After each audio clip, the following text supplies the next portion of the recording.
거친 숨을 몰아쉬며 빙판 위에 주저앉은 이 선수. 그녀는 대한민국 최초로 금메달을 따냈지만 아이러니컬하게도 팀에서 쫓겨나는 아픔을 겪었습니다. 일반적으로 기화 선수들은 혜택만 누리고 성적은 기대에 못 미친다는 비판을 받는 경우가 많습니다. 하지만 아바쿠모바는 달랐습니다. 끝까지 한국을 떠나지 않았고 밀라노 올림픽에서도 다시 한번 태극마크를 달고 출전에 주목을 받았습니다. 그러나 그 과정에서 연맹과 체육회가 충돌하며 보기 민망한 갈등이 벌어지기도 했습니다. 러시아에서 사실상 밀려나듯 떠나야 했던 아바쿠모바의 비극은 혹독한 훈련장에서 시작됐습니다. 러시아 빙상 스포츠계의 훈련 방식은 훈련이라기보다 고문에 가깝다는 말이 나올 정도였습니다. 어린 유망주들은 지구력과 근력을 키운다는 이유로 자신의 몸집만 한 자동차 타이어를 허리에 묶고 눈밭을 달려야 했습니다. 아직 성장 중인 아이들이 뼈가 부러질 듯한 고통을 견디며 무거운 타이어를 끌어야 했던 것입니다. 한 번은 함께 훈련하던 어린 선수가 거친 기침을 하며 쓰러졌습니다. 숨조차 제대로 쉬지 못한 채 고통스러워하는 아이를 보며 아바쿠모바는 당연히 훈련이 중단될 것이라 생각했습니다. 그러나 돌아온 것은 코치의 차가운 질책뿐이었습니다. 몸 관리도 못하느냐는 고함과 함께 쓰러진 아이에게 책임을 떠넘기는 말이 이어졌습니다. 이런 학대에 가까운 훈련은 단순히 한 코치의 문제만은 아니었습니다. 러시아 스포츠계에 깊이 뿌리내린 성과 중심 구조가 원인이었습니다. 코치들의 급여가 제자들의 성적에 따라 결정되는 시스템 속에서 아이들은 장기적인 성장보다 당장의 결과를 위한 도구로 취급됐습니다. 강철 같은 정신력으로 그 지옥 같은 훈련을 버텨낸 아바쿠모바. 하지만 그녀에게 또 다른 장벽이 있었습니다. 바로 나이였습니다. 그녀는 원래 바이애슬론이 아닌 폴리아슬론으로 운동을 시작했습니다. 사격과 스키뿐 아니라 여러 종목을 결합한 극한 스포츠였습니다. 이후 19세의 나이에 바이애슬론으로 전향했지만 러시아 대표팀 기준에서 19세는 이미 늦은 나이로 여겨졌습니다. 러시아 코치진은 그녀를 노골적으로 무시했습니다. 곧 은퇴할지도 모를 선수에게 투자할 필요가 없다는 분위기였습니다.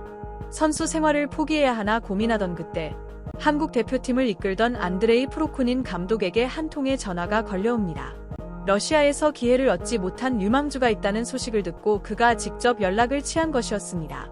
당시 아바쿠모바는 한국이라는 나라에 대해 거의 알지 못했습니다. 그러나 한국에서 국가대표로 뛸 수 있게 해주겠다는 제안은 그녀의 마음을 움직이기에 충분했습니다. 전화를 끊고 복잡한 생각을 정리하기 위해 길을 걷던 날, 유난히 한국인들이 눈에 들어왔다고 합니다. 그녀는 그 순간을 운명처럼 받아들였고 낯선 땅을 향한 비행기에 몸을 실었습니다. 하지만 한국에서의 현실은 그녀가 꿈꿔온 미래와는 달랐습니다. 그녀의 바람은 단 하나, 국가대표가 되어 메달을 따는 것이었습니다. 그러나 막상 한국식 훈련을 시작해보니 선수들의 실력과 환경, 시스템 모두 새로운 도전이었습니다. 그녀의 또 다른 싸움은 그때부터 시작되고 있었습니다. 훈련의 내용은 실력 향상과는 전혀 상관없어 보였다고 합니다. 한국에 온 지 얼마 되지 않아 가장 큰 충격을 받았던 순간은 한 해산물 식당에서였습니다. 팀이 해산물 샤브샤브를 주문했고 누군가 식탁 위에 노인 끓는 냄비에 살아있는 산낙지를 넣었습니다. 뜨거운 물속에서 몸부림치다 죽어가는 낙지의 모습을 본 아바쿠모바는 큰 충격을 받았다고 합니다. 차마 입에 넣기 힘든 장면이었지만 분위기를 망치고 싶지 않아 억지로 국물을 한 모금 삼켰습니다. 그러나 국물은 짜기만 했고 그 순간 그녀는 한국 생활이 결코 쉽지 않으리라는 걸 직감했습니다. 하지만 이 낙지 사건은 시작에 불과했습니다. 그녀가 보기엔 한국의 스포츠 문화는 개인의 자율성보다 단체 생활과 규율을 더 중요하게 여기는 분위기였습니다. 음식처럼 사소한 선택조차 자유롭게 할 수 없다고 느꼈습니다. 팀원들이 함께 햄버거를 먹으러 가는데 혼자 다른 선택을 하려 하면 팀워크를 해치는 사람으로 여겨지는 분위기였다고 합니다. 바이애슬론 변방국이었던 한국이 이미 국제 경험을 갖춘 자신의 훈련 루틴까지 세세하게 통제하려 하는지 그녀는 이해하기 어려웠습니다.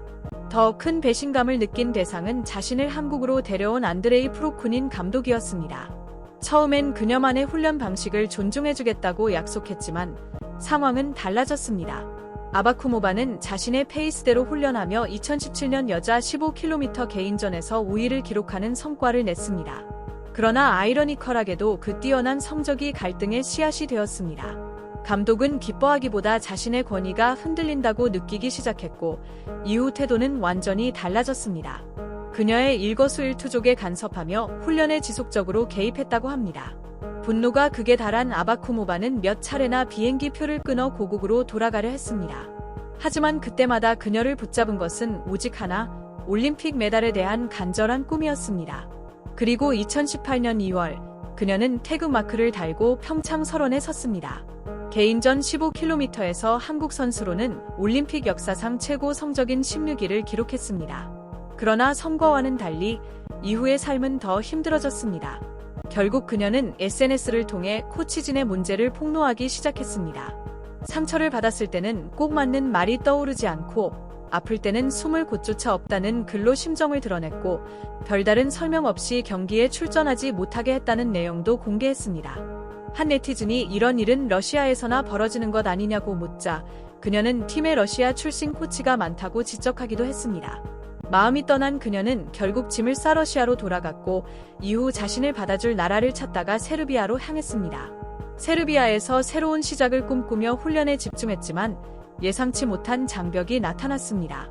이미 한 차례 대한민국 국적으로 올림픽에 출전한 이력이 있었기 때문에 다시 세르비아로 국적을 바꿔 국제대회에 출전할 수 없다는 통보를 받은 것입니다. 국제바이애슬론 연맹이 제3국 이적을 제한하는 규정을 신설하면서 길이 막혀버린 것입니다. 그녀는 규정이 만들어지기 전 이미 세르비아 시민권을 취득했지만 소급 적용에 가까운 결정으로 대표 자격을 얻지 못했습니다. 러시아로도 세르비아로도 갈 수 없는 상황. 결국 그녀가 돌아올 수밖에 없던 곳은 다시 한국이었습니다. 벼랑 끝에 선 그녀를 받아준 곳은 전남체육회였습니다. 새롭게 창단한 바이애슬론 팀은 여러 기화 선수들과 함께 탄탄한 전력을 구성했고 그녀 역시 다시 한번 태극마크를 향한 도전을 시작했습니다. 다시 한국 땅을 밟은 아바쿠모바의 태도는 예전과 달라져 있었습니다. 그녀는 이제 조금은 한국 사람이 된 것 같다고 말하며 과거의 갈등에는 자신의 미숙함도 있었다고 인정했습니다. 더 이상 충돌하지 않고 묵묵히 자신의 길을 걷겠다고 다짐했습니다. 한때 낯설고 잔인하게 느껴졌던 음식 문화도 이제는 조금씩 받아들이게 되었고 놀이공원과 여행지를 찾으며 한국의 다양한 매력을 체험했습니다. 동료 선수들과도 자연스럽게 어울리며 그동안 얼어붙어 있던 마음의 벽을 서서히 허물어갔습니다. 이제 한국은 도망치고 싶은 곳이 아니라 스스로 선택한 유일한 조국이 되었습니다. 그리고 아바쿠모바는 다시 한번 자신을 위해 그리고 팀을 위해 눈 덮인 설원을 향해 힘차게 나아가고 있습니다. 그녀는 다시 한번 태극마크를 달고 설원 위를 달렸습니다. 또 한 번 대한민국 국가대표가 된 아바쿠모바는 경기 도중 폴이 부러지는 악재를 맞았지만 포기하지 않았습니다. 한쪽 폴에만 유지한 채 끝까지 자신의 페이스를 유지하며 레이스를 이어갔습니다. 이제는 갈등 없이 경기에만 집중할 수 있으리라 기대했지만 현실은 달랐습니다. 갈등은 아시안게임을 앞두고 다시 폭발했습니다. 사건의 시작은 대한체육회가 엔트리 제출 기한을 연장한 것이었습니다. 이를 계기로 대한바이애슬론 연맹은 기존 롤러스키 선발전 외에 설상 실전 평가전을 추가하겠다고 발표했습니다. 선수들의 실전 감각을 더 정확히 검증하겠다는 이유였습니다. 그러자 아바쿠모바의 소속팀이던 전남체육회가 강하게 반발했습니다. 이미 5차례 선발전을 치렀는데 또다시 평가전을 여는 것은 특정 선수를 밀어주기 위한 것 아니냐는 의혹을 제기했습니다. 압박수단으로 소속 선수 전원의 평가전 불참, 즉 보이콧을 선언했습니다. 당시 전남체육회는 아바쿠모바를 비롯해 티모페이 랍신, 알렉산드르 스타로드베츠 등 러시아 출신 기화 선수들을 다수 보유하고 있었습니다. 내부적으로는 우리가 빠지면 연맹도 협의에 나설 것이라고 판단했다고 전해졌습니다. 하지만 연맹은 예정대로 선발전을 강행했습니다. 전남체육회는 소속 선수들에게 출전하지 말 것을 권고했습니다. 그러나 아바쿠모바는 고민 끝에 팀의 지시를 거부하고 단독 출전을 선택했습니다. 왜 출전하면 안 되는지 설명을 요구했지만 납득할 만한 답을 듣지 못했다고 합니다. 전남체육회 측은 통역상의 오해가 있었다며 혼자 개별 행동을 하다 컨디션이 나빠지거나 부상을 입으면 누가 책임지느냐는 우려를 밝혔다고 해명했습니다. 또한 아바쿠모바가 평소에도 단독 행동을 하는 경우가 많았다고 덧붙였습니다. 11월 19일 열린 선발전에서 남자부는 전남 소속 선수들이 불참했고 여자부 역시 일부 선수가 출전하지 않았습니다. 그러나 아바쿠모바는 출전에 최종 1위를 차지하며 국가대표로 발탁되었습니다. 소속팀의 의견을 거스르고 경기에 나서는 결정은 쉽지 않았을 것입니다. 티모페이 랍시는 인터뷰에서 아시안게임에 나가고 싶었지만 감독 지시를 거부하기 어려웠다며 생계의 상당 부분이 팀 급여에 달려있는 현실을 털어놓았습니다. 아바쿠모바 역시 극심한 스트레스를 겪었다고 합니다. 그러나 그녀에게 가장 중요한 목표는 국제 무대에서 메달을 따는 것이었습니다. 경력과 급여, 직업적 안정성까지 걸고 결단을 내렸습니다.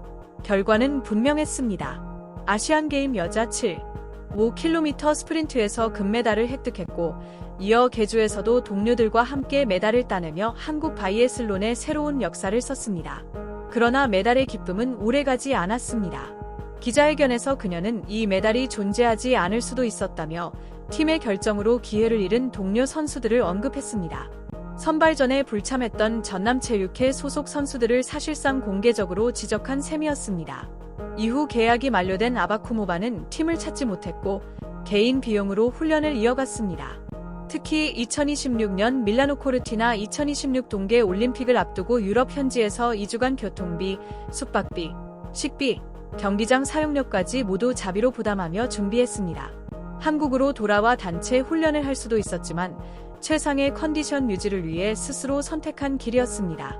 목표는 단 하나, 평창 때 기록을 넘어 세계 15위권에 진입하는 것이었습니다. 그러나 대회 이틀 전 예상치 못한 문제가 발생했습니다. 한쪽 다리가 마비된 듯 움직이지 않는 증상이 나타난 것입니다. 결국 올림픽 무대에서 15km 63위, 5km 58이라는 결과로 아쉬움을 남겼습니다. 아바쿠모바의 이야기는 수많은 스포츠 선수 중 한 사람의 이야기일지 모릅니다. 스포츠 세계는 결코 완벽하게 공정하지 않습니다. 시스템도, 팀도, 운도 항상 따라주지 않습니다. 그럼에도 선수들은 멈추지 않습니다. 최선의 고통의 저자 폴 블룸은 인간이 고통을 완전히 싫어하지는 않는다고 말합니다. 산을 오르고 몸을 단련하고 힘든 선택을 감수하는 과정이 삶을 더 깊게 만든다는 걸 우리는 본능적으로 알기 때문이라는 것입니다. 지금 이 순간 올림픽 무대에 서 있는 선수들 역시 그 치열한 고통을 스스로 선택한 사람들입니다. 숨막히는 긴장과 고된 훈련을 견디고 출발선에 선 모든 선수들에게 진심 어린 응원을 보냅니다.